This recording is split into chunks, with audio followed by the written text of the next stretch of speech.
ఇప్పుడు నువ్వు కూడా ఒక మహిళ, నీకేమవుతున్నాయో ఆమెకు అవే ఉంటాయి.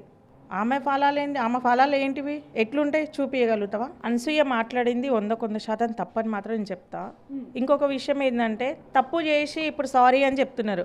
మరి సారీ చెప్పగానే దొంగతనం చేసినోని కూడా, వ్యభిచారం చేసినోని కూడా, హత్యలు చేసినోని కూడా తప్పు అయిందన్నప్పుడు వదిలేసేయాలి.